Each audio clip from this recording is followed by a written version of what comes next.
Bonsoir à tous, bienvenue dans notre émission La Réunion, on l'est là. On espère que vous êtes en bonne santé, que ça se passe bien. On souhaite que ce déconfinement qui ne dit pas vraiment son mot continue à se faire, même si on a l'impression que les chiffres ne baissent plus, que ça stagne. On espère quand même que on aura de belles fêtes de fin d'année, qu'on oubliera un petit peu ce virus-là. On va parler de ce qui va se passer l'année prochaine. On va parler de l'élection présidentielle. On va parler de voir un petit peu de la Réunion, ce que les gens qui essayent de prendre part à cette élection attendent de l'élection présidentielle. On en parle dans Cosmo Réunionnais.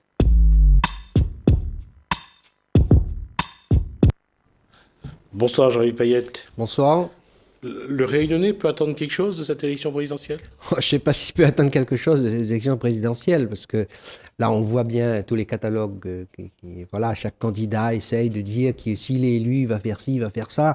Mais je pense que ça, c'est un peu pour attraper les nigauds qui pourront croire. D'ailleurs, les gens, ils ne croient plus tellement aux promesses de ces élections, de ces candidats, pour la simple raison, c'est que ce n'est pas eux qui, même en étant élus, vont diriger la société. Ce sont les grands groupes capitalistes.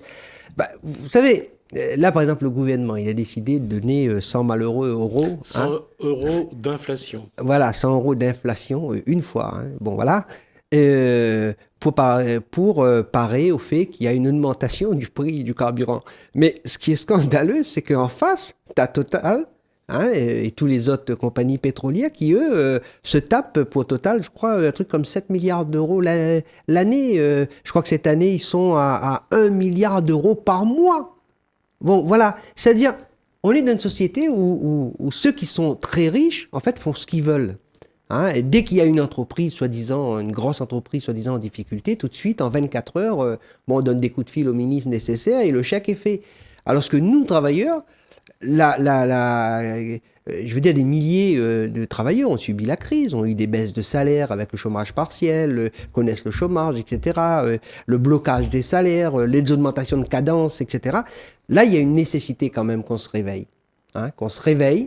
Et les élections présidentielles, à travers notamment la candidature de Nathalie Arthaud de Lutte ouvrière, Nathalie Arthaud qui succède donc à Arlette Laguiller depuis un petit bout de temps, comme candidate de Lutte ouvrière, je veux dire, le but de sa candidature, c'est quand même d'apporter une lueur d'espoir dans le fait que ben voilà, les choses peuvent être autrement. Il y a les moyens financiers, il y a les moyens technologiques pour pouvoir faire que tous on puisse travailler, pour avoir un salaire minimum de 2 000 euros par mois. Mais cela ne se fera pas à travers les élections, se fera à travers les luttes. S'il n'y a pas de lutte, il n'y aura pas, je dirais, d'amélioration de la situation. Je pense que pour beaucoup de travailleurs, beaucoup de familles, des classes populaires, etc., c'est une question de survie. Il y a quelque chose quand même qui est vrai, c'est que la bataille dont vous parlez, on a l'impression qu'elle n'existe plus, que chacun fait sa petite sauce dans son coin, que c'est seulement ceux qui sont dans la panade qui essayent de surnager, de ne pas se noyer, et demain, lorsqu'ils sortent de la panade, c'est eux qui vont faire les crasses aux collègues. Comment faire aujourd'hui pour que l'être humain, je dis bien l'être humain, retrouve des valeurs? Vous savez, moi je suis convaincu qu'on réagit suivant une situation, suivant un contexte. Cette société capitaliste, elle est vraiment pourrie jusqu'à l'os, jusqu'à la moelle. Elle nous pousse, chacun d'entre nous, à être égoïste, à regarder, voilà, en fait à réagir comme un petit capitaliste. Bon, sauf que le problème, c'est que nous, on dépend justement des décisions de ces grands groupes capitalistes-là qui décident de notre vie, qui décide si on doit travailler ou pas, s'il décide s'il y a des guerres ou pas, s'il décide si le prix de l'essence, du loyer, etc. augmente ou pas. Donc je veux dire, c'est cette minorité, cette petite minorité qui est néfaste à l'ensemble de l'humanité, c'est eux qui dirigent aujourd'hui. Et on voit très bien à travers, donc, comme je disais tout à l'heure, à travers le prix du pétrole, etc. Mais je veux dire, c'est partout pareil. Aujourd'hui, on ne construit pas suffisamment de logements, par exemple, à La Réunion. Le prix des loyers explose. Moi, je connais un camarade là qui est en détresse, qui me dit comment faire pour avoir un loyer en urgence. Je serai à la rue le 31 octobre. Donc, alors que écoutez, c'est quand même pas le nombre de travailleurs dans le BTP, il est là, les moyens financiers, il est là, le foncier, il est là, mais qu'est-ce qui empêche? Tout simplement le fait que si on construit suffisamment de logements à La Réunion, ça fera baisser, à La Réunion ou ailleurs, ça fera baisser le prix du loyer et donc des profits. Eh bien, nous, on dit que c'est nos vies qui valent plus que leurs profits. Il faut absolument que dans les classes populaires, parmi les travailleurs, eh bien, on reprend le chemin de la lutte en regardant prioritairement sur ce qu'on a besoin pour vivre. Aujourd'hui, il est vital d'augmenter les salaires, d'augmenter les pensions, parce que comment faire face à l'augmentation des prix? Il n'y a pas d'autre solution. Hein? Surtout que en face, les profits explosent. Ouais. Donc, je veux dire, on n'est pas dans une période de crise, voilà, de crise très grave pour les capitalistes. Ils s'enrichissent comme jamais, mais ils s'enrichissent parce que nous, on bouge pas. Nous, on n'a plus pour le moment en tout cas, on bouge pas. Pour le moment, on est un peu défaitisme. On essaye de voir comment, grignoter à droite à gauche. Je pense qu'aujourd'hui, une vie digne de travailleur, une vie digne d'être humain nécessite qu'on exige de la société qui en a la capacité financière aujourd'hui de faire qu'on puisse tous avoir un logement, un travail avec un salaire décent. Hein. Mais comment aujourd'hui parler à une population, je parle de la population modeste, celle qui est souvent au SMIC ou cadre moyen, je parle de ceux qui sont aux allocations, qui vivent des minima sociaux. Cette population-là, elle non plus, elle n'y croit plus, elle ne va plus se battre, elle attend que ça lui tombe, ou pas d'ailleurs, sur le compte en banque. Mais il y a une réalité, c'est que cette population-là, elle se bat de moins en moins. Je pense que là, il y a deux phénomènes. On est dans une situation où pour le moment, on fait ce constat. Je veux dire, il ne s'agit pas de nier le fait qu'il n'est pas facile aujourd'hui d'organiser les travailleurs pour aller à la lutte. Sauf que, à un moment donné, oui, les travailleurs se mettront à se battre. Et là, il faut un plan. Il faut des revendications. Imaginez le mouvement du gilet jaune avec la puissance qu'il avait, que c'était un mouvement plutôt de gilet rouge et de drapeau rouge, qui réclamait un logement pour tous et qui mettait le paquet et qui disait justement que voilà, il y a de l'argent, qu'on doit prendre sur ces profits-là pour construire un logement pour tous, pour donner à tous un travail, partager le travail, parce que aujourd'hui dans les entreprises, les cadences explosent. La plupart des travailleurs aujourd'hui qui se plaignent, ils se plaignent à la fois de salaire qui est trop faible et le fait d'être en burn-out. Bon, voilà, parce qu'on a licencié massivement, on a supprimé des postes massivement, qui fait que tout le boulot reste pour ceux qui restent. Juste là-dessus, on a les chiffres au niveau national. Le burn-out augmente de manière exponentielle actuellement. Non seulement augmente de manière exponentielle, mais la productivité en France, elle est à 120% par rapport à la moyenne, je dirais, européenne. Elle est largement au-dessus des pays comme l'Angleterre et tout. Ça veut dire que, contrairement à ce qu'on essaye de nous faire croire, parce que c'est ce qu'on va nous raconter dans l'élection présidentielle, qu'il faut repousser l'âge de la retraite, etc., etc. On va aller à 64 ans, je crois. Voilà. Donc, le truc, c'est que, si on se bat pas, on va nous ressasser ça. Alors que la réalité, c'est que, les travailleurs, eux, ils bossent. Et ils bossent, ils ont besoin en face donc d'un revenu qui leur permet de vivre dignement et pas seulement de renouveler sa force de travail pour aller rebosser. Voilà, donc la vie c'est pas ça. La vie c'est avoir la possibilité de s'épanouir, etc. Mais là, en ce moment, avec l'explosion des prix, il faut une augmentation des salaires, il faut un SMIC à minimum à 2 000 €, il faut obligatoirement que les salaires soient indexés sur l'inflation, pour permettre à ce que ces acquis soient conservés. Et ça, c'est pas vrai. C'est pas un candidat aux élections qui va nous permettre d'obtenir. Ce sera par la lutte. Et dire autre chose, c'est de mentir aux gens. D'ailleurs, il y a beaucoup de candidats qui font des propositions de petites propositions, c'est-à-dire ils partent même plus sur le fait que voilà, avec eux ça va être meilleur, etc. C'est juste des petits chouillas qu'ils essayent de dire voilà, en étant élu je pourrais faire ça. Mais personne ne dit qu'il faudra prendre sur les profits. Or, il n'y a pas d'autre moyen que de prendre tous ces super profits qui sont faits par les milliardaires en France pour pouvoir améliorer le sort des autres.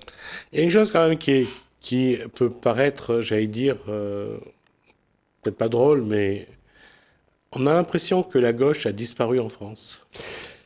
Bah, après toutes ces trahisons, hein, après avoir fait croire justement qu'il suffit que la gauche soit élue pour qu'on améliore le sort des gens, eh ben c'est ça le résultat. Hein. La gauche, quand elle était au pouvoir, elle a mené une politique de droite. Elle a mené la même politique au service du grand patronat. Et c'est ça qui est dramatique.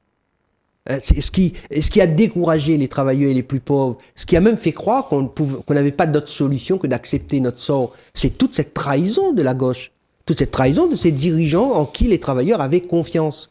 Eh ben, moi, je pense qu'aujourd'hui, il faut que cette trahison-là soit transformée en force pour les travailleurs, pour que justement, ils arrêtent de baisser les bras, parce que baisser les bras, c'est quelque part, c'est nous enlever un avenir à nous-mêmes et à nos enfants, parce que là, il ne s'agit pas seulement de nos enfants et nos petits-enfants, mais même notre vie personnelle, aujourd'hui, est mise en cause par l'intermédiaire. Bon, on a attaqué les plus faibles, on a attaqué les chômeurs au mois d'octobre. Hein? On a enlevé 30% sur les... Voilà, on a baissé l'allocation chômage. On va attaquer les retraités l'année prochaine. Ben, voilà, on fait payer la crise pour maintenir les profits. Je veux revenir sur un point, les 30% prélevés sur les allocations de chômage. Il faut savoir qu'après 84, on va tout faire pour augmenter les allocations de chômage parce qu'il y a de moins en moins de travail. Aujourd'hui, il y a du travail, mais les gens n'en veulent plus. Bon, parce que la pénibilité est réelle, parce que le salaire n'est pas motivant. Mais aujourd'hui, il y a une réalité, c'est qu'il y a un marché d'emploi, mais que il y a quand même pas mal de gens qui n'en veulent plus. Bah, le problème, c'est que je pense que tout être humain refuse d'être un esclave, hein, déjà. Hein. C'est non seulement humain, mais c'est vital. Hein. Je pense qu'un salaire, il doit être rémunéré. Il doit être rémunéré correctement. Il doit être rémunéré qui nous permette de vivre, c'est-à-dire de manger, de se loger, de se vêtir, d'avoir au moins 3 semaines de vacances continues dans l'année, hein, même si on a le droit à 5 semaines, mais au moins 3 semaines où on puisse se reposer, etc. Mais ça, on l'a plus aujourd'hui. La plupart des travailleurs qui sont en vacances restent chez eux. Parce que c'est pas seulement à cause de la crise Covid, mais aussi à cause du fait que financièrement, ils sont à bout. Bon, oui, je pense que le souci, c'est il n'y a pas d'autre solution que de dire aux travailleurs, aux plus pauvres. Bien sûr, la situation, elle nous paraît compliquée. Mais dans la réalité, si on redresse la colonne vertébrale et on regarde un peu loin, on regarde un peu globalement les choses, eh ben c'est beaucoup plus facile qu'on croit. Parce que, voilà, tous ces grands groupes capitalistes-là, aujourd'hui, ils profitent du fait que, ils misent sur le fait qu'on va rester endormis pendant encore des années et des années. Nous, à Lutte ouvrière, si on présente la candidature de Nathalie Arthaud, c'est pour justement dire l'inverse. C'est de dire aux gens, oui, on n'a pas le choix. C'est vrai. On n'a pas le choix. Il faudra lutter. Il faudra exiger des augmentations de salaire. Parce que sans les travailleurs, ces grands groupes capitalistes-là, ils peuvent rien. Parce que ce sont les travailleurs qui font tourner les banques. Ce sont les travailleurs qui construisent les immeubles, qui font les écoles, les hôpitaux, qui font tourner les hôpitaux, etc. Donc, il faut que ces grands groupes capitalistes-là soient mis à genoux. Et ça c'est le rapport de force, c'est des luttes globales, massives des travailleurs qu'il faut organiser. Ça commence sans doute par des petites luttes. Moi, je vois, par exemple, même à La Réunion, il y a quand même eu un certain nombre de luttes dans les entreprises pour les maintenir. Certains, c'était même pour maintenir les salaires acquis. Dans d'autres, à Saint-André, je vois la répression contre certains délégués du personnel, etc. Je pense qu'aujourd'hui, les patrons, ils se permettent de tout. Il faudra qu'à un moment donné, ça s'arrête. Et pour que ça s'arrête, il faut de la solidarité entre les travailleurs, entre les classes populaires, avec les chômeurs et les retraités. Pour revenir sur le fait qu'il y a du travail abondamment, j'aimerais bien voir aussi la réalité des choses. Service à la personne, restauration, la boucherie-charcuterie. Là, il y a des emplois et les patrons actuellement se plaignent de ne pas trouver de main-d'œuvre. Ouais, je vais vous donner, puisque le service à la personne, c'est un service que je suis aussi par ailleurs en tant que militant syndical. Les salaires, c'est 800 € en moyenne. Oui, tout à fait. D'accord? Pour faire une activité sociale qui est quand même parmi les plus nobles existants. Tout à fait. Bon, comment vous voulez que les gens puissent vivre correctement en ayant cette activité qui est importante, en étant des fois plus pauvres que le malade qu'ils sont en train de soigner? Je veux dire, c'est un scandale tout ça. Hein? Pas dans une société où il y a autant d'argent, pas une société où les plus riches augmentent de 50% leur revenu annuel. Bon, voilà. Donc, aujourd'hui, oui, il faut augmenter les salaires. Oui, il faut permettre à ce que toutes les personnes âgées puissent avoir la possibilité d'être aidées dans ces tâches quotidiennes, etc., les handicapés et autres. Il faut être solidaire là-dessus. Mais en même temps, il faut exiger que les femmes, puisqu'ils sont en majorité des femmes, puissent avoir des revenus corrects. Puissent ne pas, elles, en train de savoir si ce soir, je mange une boîte de pizza ou de sardines ou un morceau de pain assis qui reste à la maison. Non, je pense qu'aujourd'hui, ce qu'il faut, c'est vraiment augmenter les salaires et se battre dans ce sens. Je pense que la classe ouvrière, dans son ensemble, a la capacité de le faire. Elle est la seule qui a la capacité de le faire. Et elle doit reprendre cette capacité, cette conscience-là pour pouvoir mener les luttes. La question va peut-être vous paraître un peu méchant, mais est-ce qu'il y a encore une classe ouvrière? Est-ce qu'il y a encore aujourd'hui des individus salariés dans une entreprise qui ont envie de se regrouper, de lutter encore? On a l'impression que ça devient de plus en plus rare. Je pense qu'il y a partout des petites grèves, etc., qui ne sont pas unifiées. D'accord, où il n'y a pas de plan. C'est vrai qu'au niveau des partis de gauche, on en fait une croix dessus. Même les syndicats les plus radicaux n'ont pas de plan de bataille quelque part. Hein, vous savez, moi, j'ai aidé les aides à la personne, par exemple, le 4 février, à aller arracher leurs 600 €. Bon. Écoute, on aurait dû les laisser le 8 mars aller récupérer leur chèque en venant manifester, prévoir que justement ces dames-là puissent être, le fer de lance des batailles qui avaient à mener contre les bas salaires, contre toute cette augmentation de cadence, etc. Bon, voilà. Je pense qu'aujourd'hui, ce qu'il y a besoin, c'est même d'un point de vue pour mener cette bagarre-là, il faut un plan de bataille. Il faut comment être conscient de ce qui se passe dans la société d'un point de vue économique, etc. Qu'est-ce qui se passe dans la tête des travailleurs qui en ont marre, qui n'en peuvent plus, qui sont en train de s'autodétruire, etc. Comment leur parler, comment leur redonner l'espoir à la lutte, parce qu'il n'y a pas d'autre chemin. Hein. C'est ça le souci. Je pourrais vous raconter tout et n'importe quoi, mais il n'y a pas d'autre chemin. Si on reprend pas le chemin de la solidarité et de la fraternité, je pense que là, il n'y a pas de solution. La classe ouvrière, il suffit qu'elle se mette en grève pour comprendre qu'elle existe. Hein, je pense que quand les cheminots sont en grève, on comprend que la classe ouvrière existe. Les femmes, justement, d'aide à la personne, toute cette personne. Les aides-soignantes, par voilà, exemple. les aides-soignantes, l'ensemble de ceux qui travaillent. Je veux dire, il suffit de tourner la tête pour voir que si les caissières des supermarchés s'arrêtaient de bosser, la classe ouvrière, elle existe. Hein, les dockers, le BTP ou autre. Je pense que, là, sincèrement, on essaye de nous. D'ailleurs, dans le langage de ceux qui défendent les intérêts des patrons, on commence à dire un peu l'inverse, en disant il faudrait que les travailleurs, justement, discutent avec les patrons. Voilà, plus en ce moment, c'est le moment qu'il faut discuter. Sauf que le problème, c'est qu'on va discuter avec quel patron?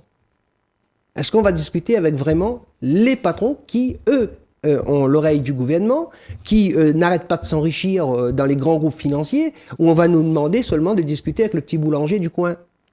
Parce que le vrai problème, c'est de discuter avec ces grands groupes financiers. C'est exiger d'eux qu'ils arrêtent leur profit aussi massif.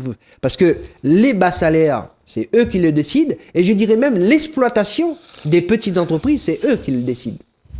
Mais justement, comment aujourd'hui, on voit bien que l'État, malheureusement, quel que soit le gouvernement, quel que soit le pays, les gouvernants sont souvent au service d'une autre force.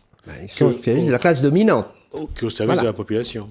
Bien sûr, on est dans une société de classe. Ceux qui dominent, ce sont ceux qui ont les moyens financiers, et ça c'est une réalité. Bon, voilà. Nous, bon, on est dans une démocratie, on est dans un état de droit, comme on dit. Il y a des règles pour que ça fonctionne à peu près, voilà. Mais ça reste pas moins que on est dans une société de classe, on est dans une société où c'est la bourgeoisie qui domine. Je veux dire que à un tel point que quand je parle de capitalisme ou de bourgeoisie, ça irrite certaines oreilles. Bon, parce qu'on a peur de presque dire le nom de ceux qui nous dominent. Hein, le nom de ceux qui nous écrasent. Je pense qu'aujourd'hui, si on veut vraiment mener la lutte, il faut que ce soit qu'on reconnaisse nos ennemis dans cette lutte et qu'on établit nos exigences. C'est-à-dire aujourd'hui, oui, il faut exiger un SMIC à 2 000 € par mois. Ça paraît impossible, mais la seule manière d'y arriver, ce sera cette grande lutte massive qu'il faudra faire. Jean-Yves Payette, on arrive à la fin de cet échange. Par contre, ce que je vous propose, c'est que vous reveniez la prochaine fois pour nous expliquer comment faire en sorte que ce SMIC puisse arriver à 2 000 € par mois. Tout à fait. Et comment les entreprises peuvent malgré tout s'en sortir et aussi remettre à la rigueur au travail une partie de la population. Je pense que ces 2 000 €, on n'atteindra pas s'il n'y a pas des luttes, ça c'est sûr. Et sincèrement, il y a les centaines de milliards d'euros que les grands groupes capitalistes récupèrent chaque année sur le dos des travailleurs. Ce serait largement suffisant pour donner les 2 000 €, un travail pour tous et le partage du travail avec maintien de salaire, bien sûr. Merci Jean-Yves Payette. C'est moi qui vous remercie. remercie. Merci pour cet échange. Merci à vous de nous avoir suivis. Merci Hélène, merci François. Je vous dis à bientôt.